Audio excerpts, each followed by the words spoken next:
I really like what Eric said, and it reminded me, I remember one time being in a group of Unitarian Universalist ministers, and this was maybe 30 years ago, and one woman referred to her husband as her partner. She said, well, my partner does, and I thought, oh, she must be gay, because she wouldn't be using the word partner otherwise. It turned out she was using the word partner so that people like me, who at that time were not kind of given the right to use the word husband or wife, would feel included.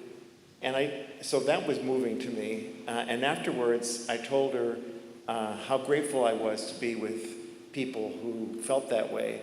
And she said, you shouldn't have to be grateful. And I was grateful for that too.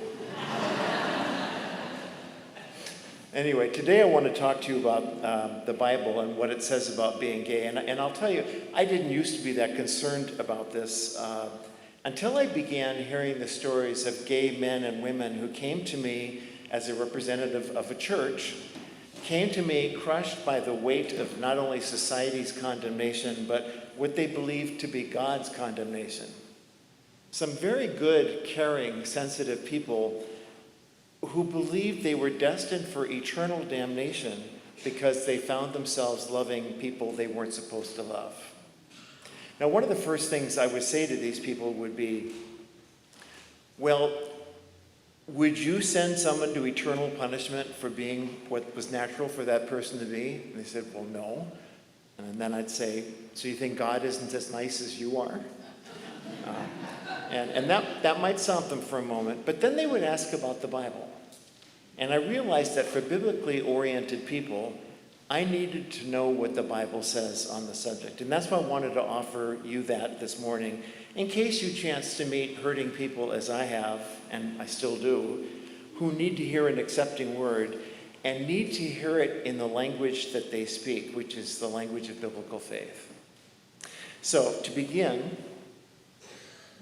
I am known for props, very low-tech ones, and there are only 3 passages in the Bible that definitely refer to homosexuality. That's just the first thing you should know. I believe these are in your order of service too, but anyway, 2 in the Old Testament and 1 in the New. Leviticus 18:22, Leviticus 20:13, and Romans 1:26. You would think there were hundreds of them by the emphasis some Bible preachers give to it, but there are really only 3. And the first thing to notice is that the Old Testament references don't refer to lesbianism. So if you're a Jewish lesbian, actually there's nothing forbidden there at all. That was probably due to the fact that the male dominance characteristic of most ancient societies where children and women were considered somewhat in terms of property rights.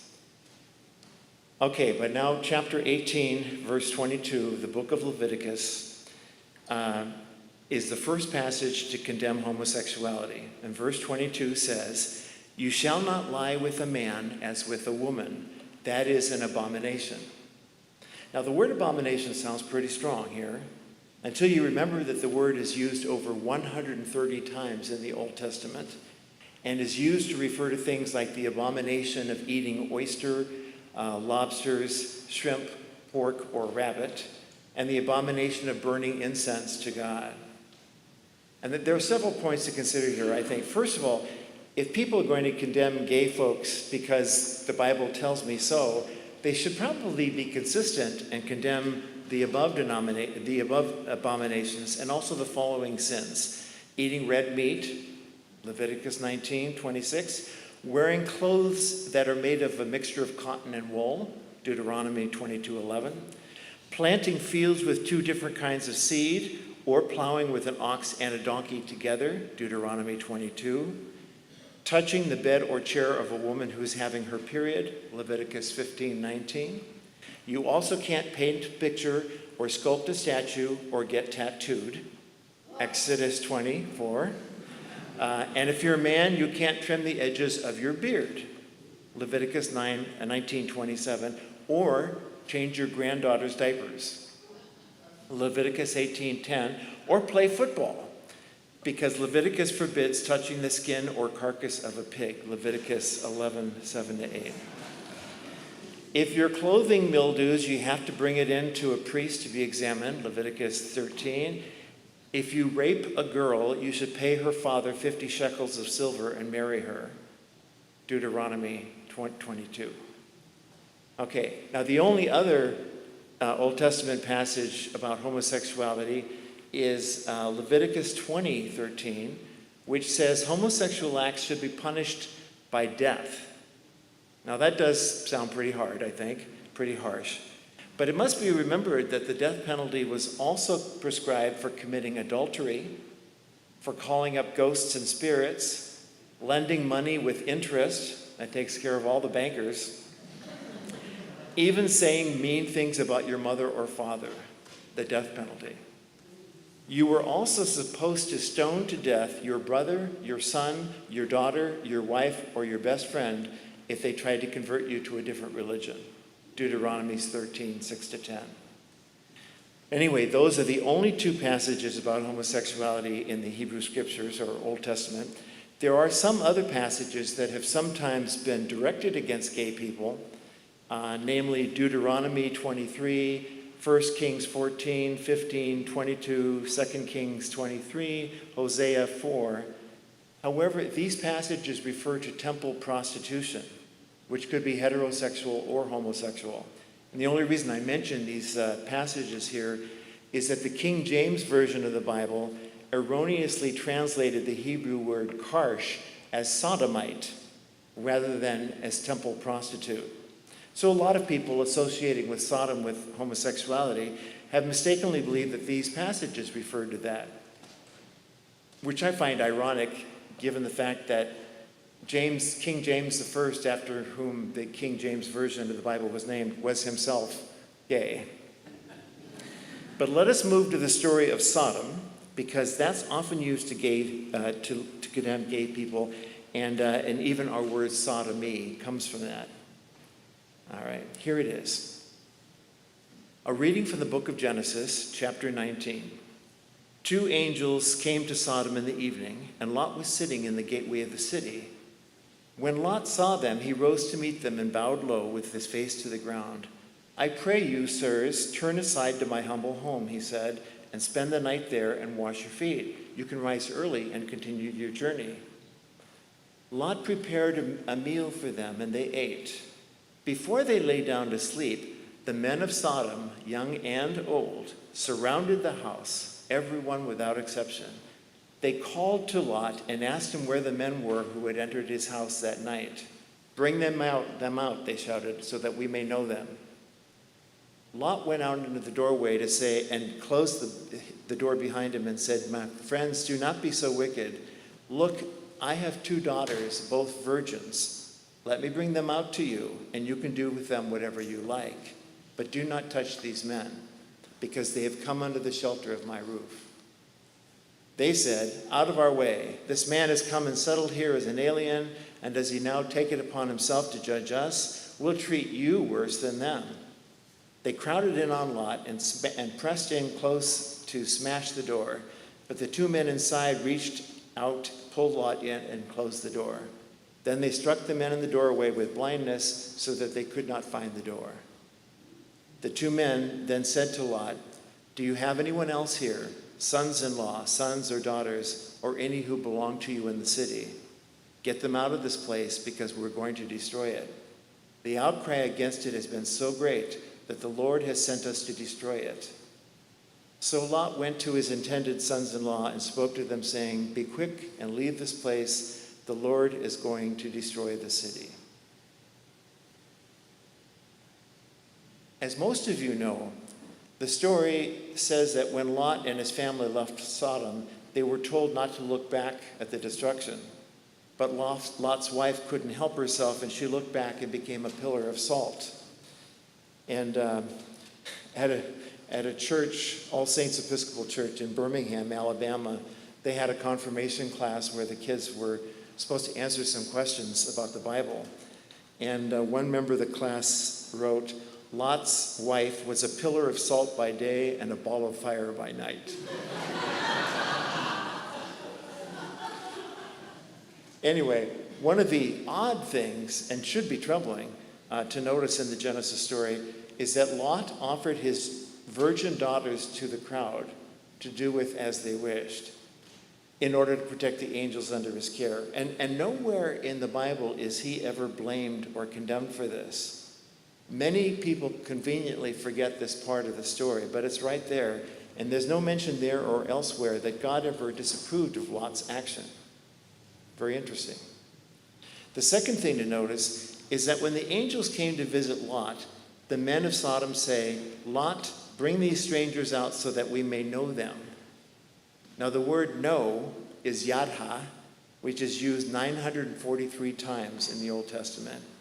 In only 10 of these 943 times is it ever used to refer to sexual intercourse, as in Genesis 4:1, where it says Adam knew Eve and she conceived and bore a son.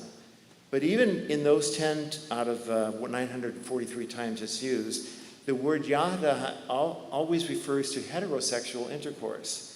Yada was not used to mean homosexual sex until the 1st century AD, long after the Old Testament was written. Now that doesn't mean it couldn't have meant gay sex in the story of Sodom, but if it did, this is the first instance we know of where the Hebrew language used yada to mean that. Yada, yada, yada, as someone would say. All of which is to say that the meaning here is not as clear as some interpreters would have you believe. In fact, it's very possible that the verb to know might have meant just to know. When you consider that Lot was a foreigner living in Sodom, it's conceivable that the city inhabitants were angry that he, as an outsider himself, let strangers into the city without asking permission.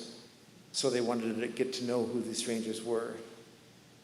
But even regardless, even if the word know does refer to homosexual intercourse in the story, that doesn't mean this passage is meant to condemn homosexuality, because the story would then refer to homosexual rape. The men of Sodom in this case would be attempting to force sex on the visitors and not leaving it up to freely consenting adults. And to draw from this God's condemnation of all homosexuality would be as silly as looking at a case of heterosexual rape being condemned in the Bible and concluding from it that God condemns heterosexuality. And besides, the passage says that every man in the city was there at Lot's house, calling to see the strangers. Genesis 19:4, the men of Sodom, both young and old, surrounded the house, everyone without exception. Now clearly, not every single man and boy there could have been gay.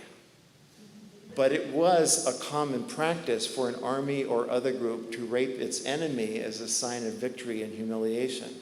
That could have been what was happening at Sodom, but certainly that is not the homosexuality we're talking about today. Nobody is campaigning for the right of gay people to rape people.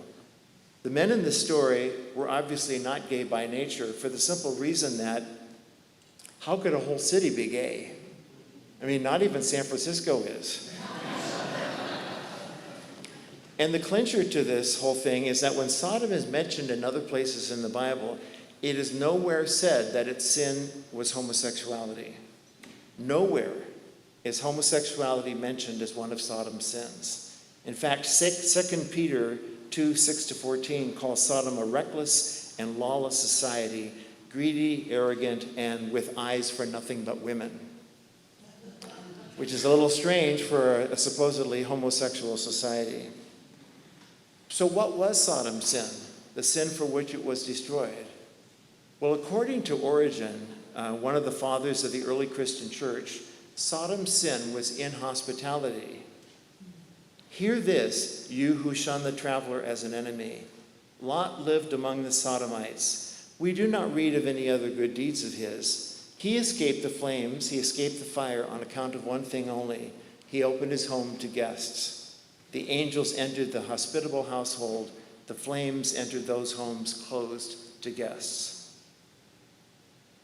Now, Origen obviously didn't come up with this interpretation because he wanted to hide any gay implications in the story. I mean, he once castrated himself in order to avoid sexual temptation. So he wasn't exactly a liberal. But he just saw the internal evidence in the story, which makes it clear Lot offers hospitality to two divine messengers, but they are strangers to the city, and Lot himself is a foreigner living there. The city is up in arms, and in this context, Lot makes specific reference to the ancient principle of hospitality when he says, "Do not touch these men, for they have come under the shelter of my roof." In other words, don't make me break my solemn duty to protect guests who are under my care. It's a little hard for us to understand the importance of the issue here because inhospitality sounds like a minor thing to destroy a whole city for. However, it was a major issue in the ancient Middle East, whereas sexual behavior was not. Look at Lot's daughters. Later on, after they left the city to live in the hills with their father, they were afraid they would never meet any man and get married and have children. So they got their father drunk, and each of them went to bed with him and got pregnant. There's no hint in the Bible that anyone thought there was anything wrong with this, just as no one seemed to think it was wrong for Lot to offer his daughters to the mob in Sodom. A society which could be that nonchalant about incest and rape is not too likely to be upset about being gay. And even Jesus, in the only reference he ever made to Sodom, implied that hospitality was Sodom's sin. In Matthew 10 and Luke 10, Jesus tells his disciples that they are to go out and preach the good news to all the towns and cities of Israel. And, quote, "Whenever you enter a town and they do not receive you, I tell you it shall be more tolerable on that day for Sodom than it will be for that town." In other words, if people don't offer you shelter as strangers, then don't waste your time with them because they're doing what Sodom did. The long and short of it is that whether we take the word to know in a literal sense or in a sexual sense, still the Sodom story is about Lot's attempt to provide hospitality to his divine visitors and about the mob's attempt to violate that hospitality. And the reason I've gone into such detail on this particular Bible passage is not only that this story is most often used to condemn gay people, but because the irony is that the very people who use the story to condemn gay people are in a way guilty of the sin the story actually talks about, inhospitality to the stranger, to the other, to the one who's different from me. For gay people have been in many ways and are in many ways the strangers in today's society, that is, people whose differences make them seem strange to others.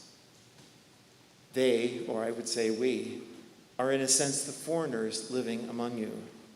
But so often, it is the resident foreigners, like Lot, who offer hospitality, and yet who often do not receive it themselves. That is the real sin. All right, let's turn to the New Testament. The only clear reference to being gay is found in one of Paul's letters. That's Romans 1:26-27. Paul refers to shameful homosexual lusts. He actually even includes lesbianism, which is its only reference in the entire Bible. But Paul speaks of these as unnatural acts. And some scholars today think that Paul may have been referring to those who were heterosexual by nature, but who exchanged natural relations for unnatural ones. In other words, Paul may not have been aware of the possibility of being gay by nature. The passage in Romans, then, may not easily apply to people who find themselves naturally attracted to people of their own gender. Now, there is another Pauline passage that some people try to claim refers to gay people. And that's 1 Corinthians 6, which says, "Effeminate and abusers of themselves with mankind will not inherit the kingdom of God." But the terms effeminate, translated as effeminate and abusers with mankind, are uncertain in meaning. The word translated as effeminate, for example, can mean sick, liquid, gentle, refined, and many other things. And while these things are sometimes associated with gay people, I mean, after all, most of us are pretty refined. The ancients did not usually connect this word with sexual orientation. Likewise, the word translated as abusers of themselves with mankind generally referred to male prostitutes, both homosexual and heterosexual. So there's really only one passage in Paul's letters that directly refers to being gay. People love to drag that out as God's condemnation, forgetting that Paul also told slaves to obey their masters in fear and trembling. And one of the letters attributed to him told women they should obey their husbands and keep silent in church. And if they didn't understand something, they should wait until they got home and ask their husbands. It's interesting to note that just as this one passage from Paul is used to condemn gay people, so Paul's words about slaves obeying their masters was used in America for centuries to justify slavery. Honestly, 19th century preachers quoted Paul to prove that God intended slavery as a good thing and that disobedient slaves were condemned by God. Now, the most important place to look for references to homosexuality in the New Testament should be the Gospels, since these are supposed to recall the words of Jesus himself. So I'd like you to consider what Jesus had to say about being gay.